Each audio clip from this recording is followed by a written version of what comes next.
అందరికీ నమస్కారం. స్వర్గీయ ఎన్టీ రామారావు గారు. స్వర్గీయ అంటే నా వరకు నేను ఒప్పుకోను. ఎందుకంటే వాళ్ళ ఇద్దరు బిడ్డలు ఇప్పుడు వచ్చారు, మోహన్ కృష్ణ గారు, రామకృష్ణ గారు.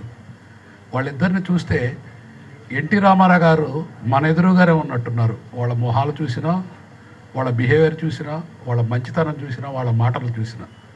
అందుకని గంధపు చెట్టు తన చుట్టూ సువాసనిస్తూ తన నరికే చెట్టుకు కూడా సువాసనిస్తుంది. అట్లానే రామారావు గారు లేకపోయినా వారి బిడ్డలు అన్ని రకాలుగా సొసైటీకి మంచి చేస్తూ, సినిమా ఇండస్ట్రీకి మంచి చేస్తూ, ఆయనకి ప్రతిరూపమైన బాలకృష్ణ గారు, సినిమా ఇండస్ట్రీలో ఎన్టీ రామారావు గారికి ప్రతిరూపమైన బాలకృష్ణ గారు 50 సంవత్సరాలు సినిమా ఇండస్ట్రీలో నటుడిగా పూర్తి చేసుకున్న సందర్భంగా మన తెలుగు ఫిల్మ్ ఇండస్ట్రీ మొత్తం ఏకతాటి మీద నించొని మా సాయశక్తుల కృషి చేసి ఎంత సంతోషంగా చేస్తామో మా అంతరాత్మకు తెలుసు.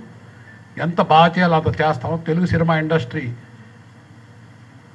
పవర్ ఏందో ఇండియా మొత్తం చూస్తాం బాలకృష్ణ గారి ఫంక్షన్ మేము చేసి. Thank you.